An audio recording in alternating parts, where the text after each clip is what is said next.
Hi, my name is David Brown. I'm with the Hill Cumorah Expedition Team, and this is presentation number 10. It is on the site of Palanque, which we believe is the city Bountiful. This particular presentation is going to be doing a very rapid overview, and even though it'll probably last a half an hour, but it's a very rapid overview of many of the buildings that we have discovered there and their relationship to one another in telling the story that they wanted to tell. We're going to have two other presentations after this that still deal with Palenque and why it is the city Bountiful. Why are we doing this? Because there is so much evidence at multiple temples and multiple carvings there in Palenque. And it's all centered around Jesus Christ, his coming to the new world, his visiting with the people here, and why it was important for the people to build these structures and tell their story. So we're going to get started with why is Palenque the city Bountiful? In the Book of Mormon, the survivors of the Great Destruction gathered at Bountiful and experienced a visitation from the resurrected Jesus. Because of multiple testimonies of Jesus found written in stone, we assert that Palenque is the city Bountiful. Palenque is located in the lowlands. Bountiful is located north of Zarahemla. Remember, we've identified Yaxchitlan as Zarahemla. And south of the city of Desolation, which we have identified as La Venta. And so this fits geographically in the explanations or in the descriptions that were given in the Book of Mormon, where it talks about the land Bountiful. Mesoamerican archaeologists and epigraphers have assembled a series of Mayan hieroglyphs known as emblem glyphs. These emblem glyphs represent the names of the cities. Therefore, each city has a glyph. And this is the list of those cities and the glyphs as it was published in the book of the Chronicles of the Mayan Kings and Queens that was done by Grube and Martin. And here is the emblem glyph for Palenque, which notably is shared with Tortuguero. And it's interesting because we don't see shared glyphs hardly at all. I don't know of any other, except that at one point, Dos Pilas took on the emblem glyph of Tikal. The first translation for the Palenque emblem glyph was Bountiful. Archaeologists later restated their translation. The literal translation for the Palenque emblem glyph is Big Waters. Big Waters and Bountiful are easily considered to be synonymous, in addition to the fact that the restated translation was abundant.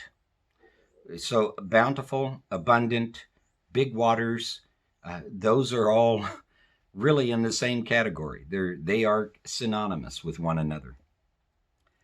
The name Palenque derives from the same Spanish word, and it means fortified place. Documentation indicates that there were substantial efforts to fortify the city with ditches and walls constructed from timbers set on end, hence the Spanish name Palenque. This is consistent with Book of Mormon accounts that Lamanites who would not take an oath of peace were sent to Bountiful to work on fortifying the city. The work of Linda Sheely reveals that the royalty of Palenque draw their claim to authenticity from their close relatives who ruled in Yaxchitlan. This comes from a couple of books, A Forest of Kings and one on the Maya, that Linda Sheely and David Friedel had published. Linda had done extensive work in the Mayan lowlands there along the Usumacinta River area, and she was able to determine these royalty lines.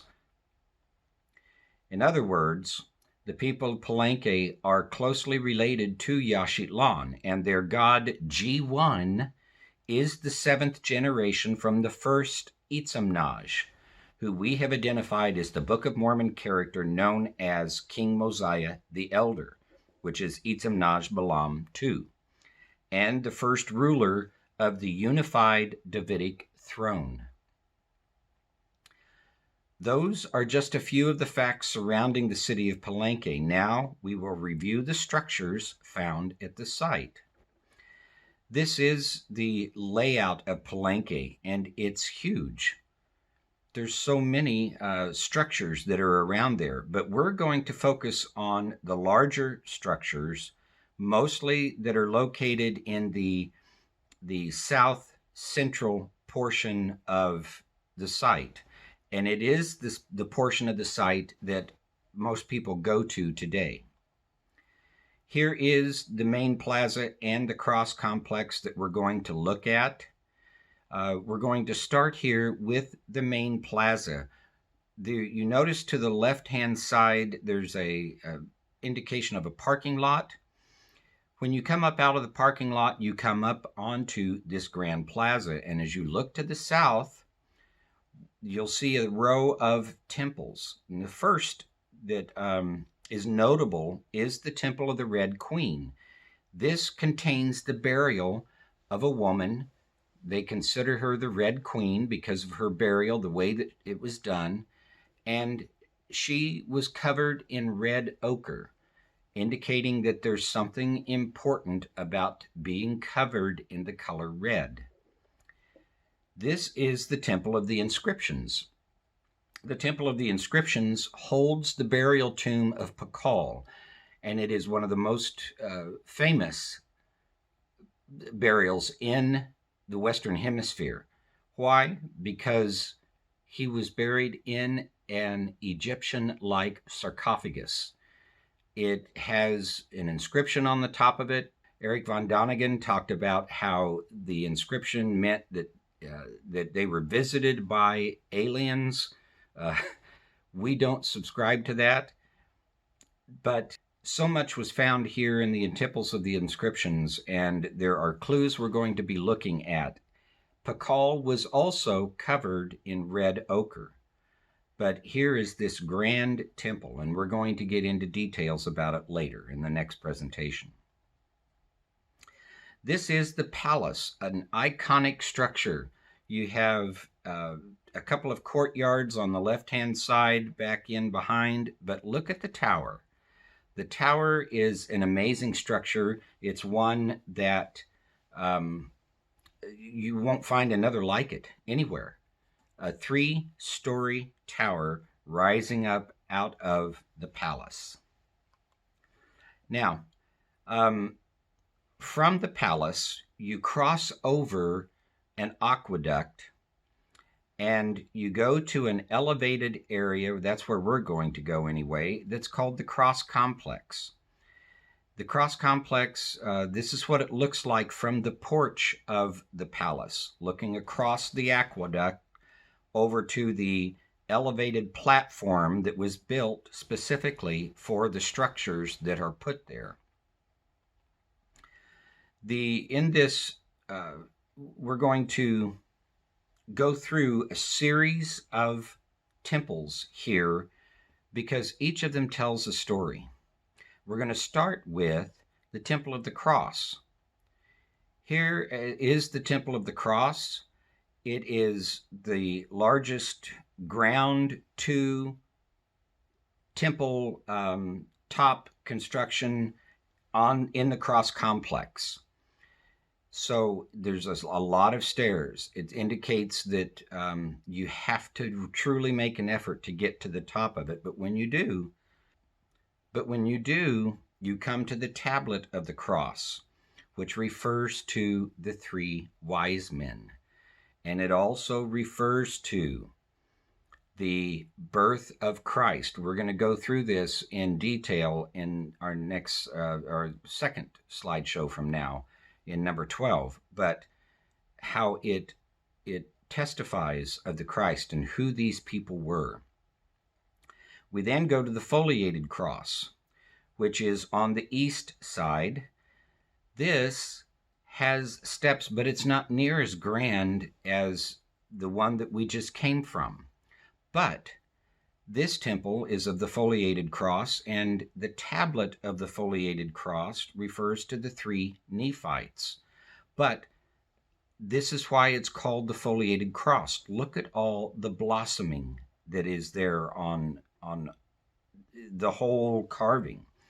What was a tree that was barren before is now blossomed.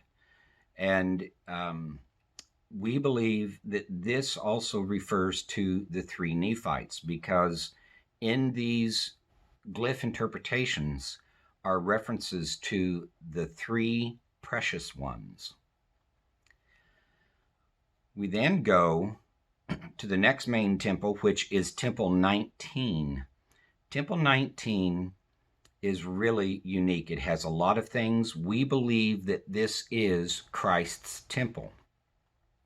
Here at Temple 19, we will be looking at the Alfarda tablet, which is a kind of like a plaque placed at the entrance of a building that lets you know what that building is and who it's dedicated to. We'll be looking at that. There's a stone panel that has a beautiful carving on it that is one of Christ. There's the west side platform panel. That's the story of why Christ came. The south side platform panel that has to do with man's interaction with Christ, what they did to prepare for his coming, and what they received after his coming. So it's really a testimony of the give and take, that if we do for our God, he will do for us, that we have to be in relationship with him. Then there's the throne platform itself, which is the throne that is for this Christ corn god. And then there's the stucco panel, which we believe is the commissioning of those who have adopted Christ and who are now sent out to be a light to the world. We then go to Temple 20. Temple 20 refers to the 9 disciples who joined Christ in his kingdom upon their death. This is something that is kind of amazing, because the Book of Mormon tells us that 9 were given the gift of, when they turned the age of 72, that when they die, they would immediately join Christ in his kingdom. The other 3 wanted to stay behind, and they wanted to continue to do his work, and Christ gave them a special gift as well. But here, this, we believe, is the tomb, that it's an empty tomb. There's offering bowls in there. There are priests painted on the walls, but it's a testimony of the 9 who joined Christ. The interesting part is that Temple 20 and the Temple of the Cross are the same height. And there's a implication of a cross, a north-south axis with the Temple of the Cross and Temple 20, with an east-west axis of the foliated cross and the Temple of the Sun. Just an aside. Then we have Temple 21. And Temple 21 refers to the falling away of the enlightened ones. These are the people of the Golden Age, and this would have been a prophecy to the ones who erected it. And it's showing Christ and his efforts to try and keep people focused upon him, but they're all being deceived. They're all being drawn away. And then we go to the Temple of the Sun. The Temple of the Sun is on the west side of the cross complex, and it is the tablet. It has the tablet of the sun, which refers to the restoration of Christ's gospel and the gathering of Israel. All of this, then, the whole cross complex is an amazing collection that shows actually a timeline. You have on the north side, the Temple of the Cross talks about the three wise men who do a journey of faith and travel to find this newborn babe, followed by the resurrection aspect of Christ in the east in the foliated cross, followed by Temple 17, which we'll take a look at later. It has a tablet that shows Mosiah taking the throne. Temple 18 and 18a has nothing but glyph writing in it. And we believe this is referring to the writing down of the word and spreading it among the people of the Mesoamerican region in preparation for Christ coming. Then Temple 19, which is Christ coming, his purpose for coming, why he came, and the fact that he is now in his kingdom and sits upon his throne. Temple 20, what happened to the nine and the promise of each of us that we will have an empty tomb. Temple 21, the prophecy of the falling away. And then the Temple of the Sun, which is the culmination of this 2,000-year period that has to do with the gathering back of Israel and the restoration and just a prophetic looking forward to the future and the purposes of Christ coming. So the most important ones we will take a look at here later on and go through and give you an overview of all of those. But it's really important that you understand Palenque is a magnificent testimony of Christ and the people who interacted, who looked forward to him coming, who prepared for him coming, who received him here, who understood his teachings, and then realized that they were now commissioned to go out and make a difference, be the light of Jesus Christ. And they did it.